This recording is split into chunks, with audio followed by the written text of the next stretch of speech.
Bro, Assalamualaikum warahmatullahi wabarakatuh. Selamat pagi, siang, sore, dan malam. Salam sejahtera buat kita semuanya. Jumpa lagi dengan saya tentunya di ruang ilmu pengetahuan. Biasa, sebelum kita lanjut, ikuti yang satu ini dulu ya. Check it out.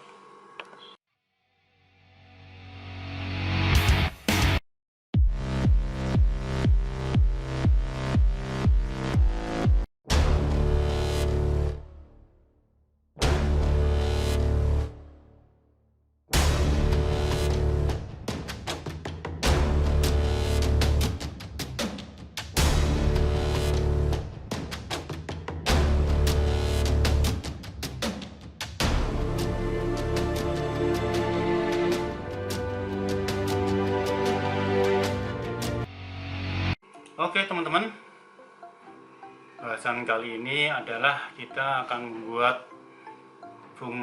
menjelaskan tentang fungsi if tunggal maupun fungsi if berganda atau bersarang ya.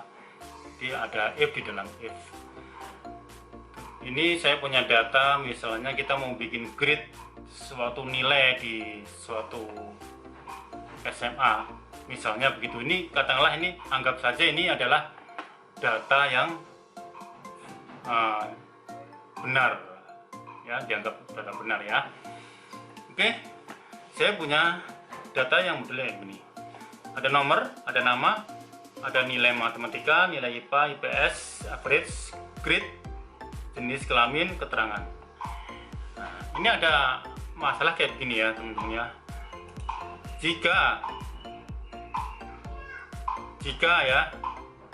Jika nilai rata-rata itu kurang sama dengan 30, maka dianggapnya adalah grade E dan tidak lulus. Yang nomor 2, lebih besar 30 dan lebih kecil sama dengan 50. Grade-nya D, tidak lulus. 50 sampai dengan 60, C, lulus. 60 sampai dengan 80, B, lulus. Lebih besar dari 80 adalah A. Ini adalah permasalahannya. Jadi untuk lebih jelasnya ya, biar nanti teman-teman lebih memahami dan lebih paham sekali, saya buatkan jenis flowchart atau alur logika yang seperti ini ya, biar teman-teman lebih paham ya. Jadi ini adalah alurnya, ada cara bacanya begini ya teman-teman ya. Start, mulai proses. Jika nilai rata-rata kurang sama dengan 30, jika jawabannya yes, maka akan nilainya E ya. Jika tidak, no, maka nilai, ada pertanyaan lagi, logikanya adalah jika nilai lebih besar 30 dan lebih kecil sama dengan 50. Jika yes, ini kurang yes, maka nilainya adalah D. Jika tidak, maka ada pertanyaan yang lagi, logika ya lagi. Jadi ini if di dalam if. Itu cara bacanya begini ya teman-teman, biar nanti teman-teman lebih ini ya, lebih memahami ya. Kalau kita buatin flowchart kayak begini kan mungkin lebih paham. Oke, kita akan memulai dengan average dulu ya. Ini ada average masih ingat rumusnya gimana? Sama dengan average. Ini ada klik average aja, klik aja average, kurung buka, C berapa nih? C6, D6 sama dengan, dan DE6. Jadi ini di ring, di drop and drag aja ya, satu ring di enter, maka akan menghasilkan rata-rata. Biasa di copy, di drop and drag, di tanda plus kanan bawahnya, tekan ditarik, nah akan menghasilkan begini. Oke, kita akan jawab grade-nya pakai fungsi if bersarang. Rumusnya adalah sama dengan if, kurung buka, jika average F6 ya, kurang sama dengan 30, maka dia akan nilainya E.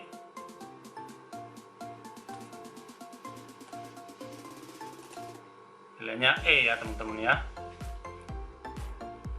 Koma, jika berbuka average kurang sama dengan 50, maka dia akan menjawab D. Grade-nya adalah D. Koma, jika kurang buka average F6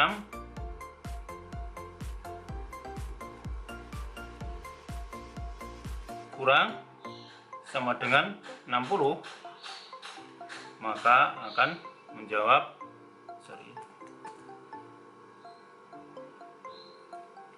C. Koma, if kurang buka average kurang sama dengan 80, maka dia akan ringnya termasuk ring B. Dan yang terakhir adalah if kurang buka average lebih besar sama dengan 80, maka jawabannya adalah A. Kurang bukanya 1, 2, 3, 4, 5. Tutupnya harus 5 juga ya. 2, 3, 4, 5. Bentar. Dia akan terjawab teman-teman ya. Kita copy ke bawah,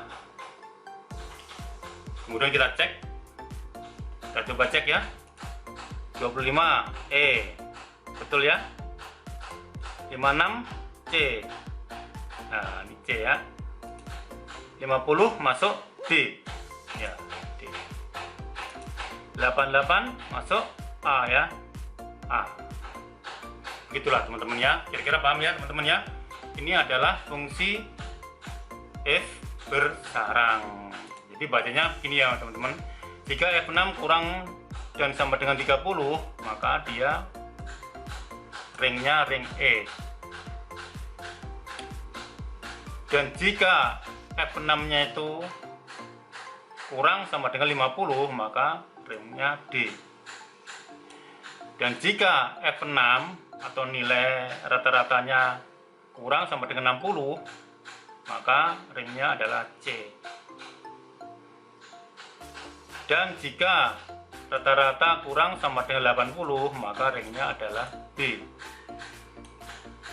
Dan terakhir adalah jika ring atau sel F6 atau average lebih besar sama dengan 80, maka dianggapnya adalah A. Begitu teman-teman ya. Oke, jawaban pertama sudah selesai. Jawaban kedua adalah keterangan lulus dan tidak lulus. Nah, lulus nggak lulus ini jika lebih, intinya ini loh, jika lebih besar sama dengan, lebih besar atau bukan sama dengan ya, lebih besar dari 50, berarti kalau 50 nggak dianggap lulus ya, kalau 51 baru dianggap lulus. Jadi lebih besar dari 50 maka dia lulus. Jika tidak, maka tidak lulus. Maka rumusnya adalah sebagai berikut, sama dengan if terbuka average lebih besar dari 50, maka dianggapnya lulus. Ingat ya teman-teman, kalau teks itu ada tanda double apostrof, ada petik ya. Jika tidak, maka tidak lulus, atau singkat saja ya, tidak lulus. Itu teman-teman ya. Sudah terjawab, di drop and drag. Makanya tidak lulus ada berapa? 1, 2, 3. Dicek 31 rata-rata ya. 50, 25. Begitu teman-teman ya. Sampai sini paham? Oke. Berikutnya kita mencoba menggunakan fungsi VLOOKUP untuk bikin biodata. Ini adalah kriterianya teman-teman ya. Tabel ini ya, ini ada kriteria. Kita coba ya, nama siswa. Sorry, salah nih. Nama siswa. Kita mengingat kembali fungsi VLOOKUP. Kita mencari pakai fungsi VLOOKUP, tapi dengan hanya nama siswa aja, sama dengan VLOOKUP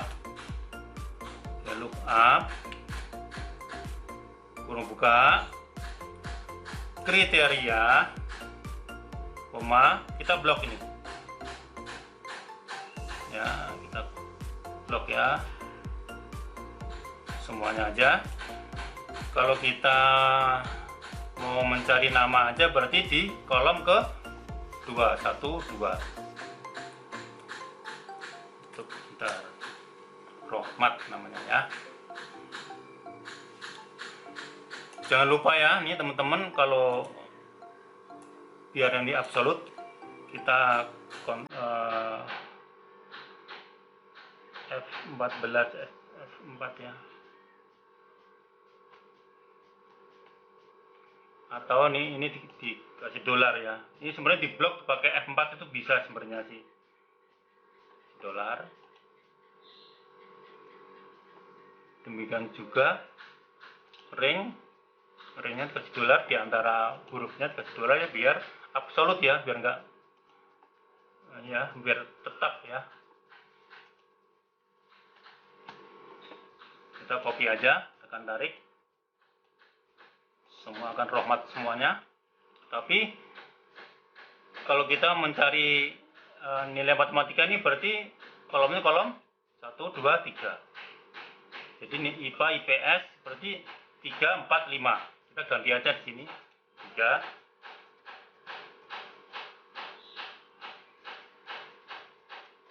4,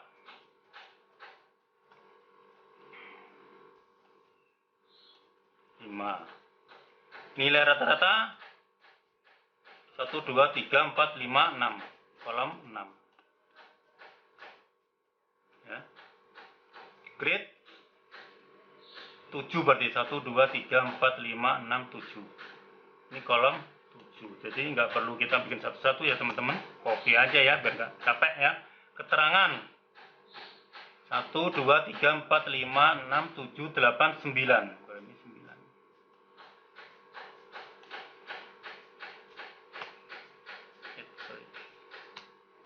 Begini teman-teman ya.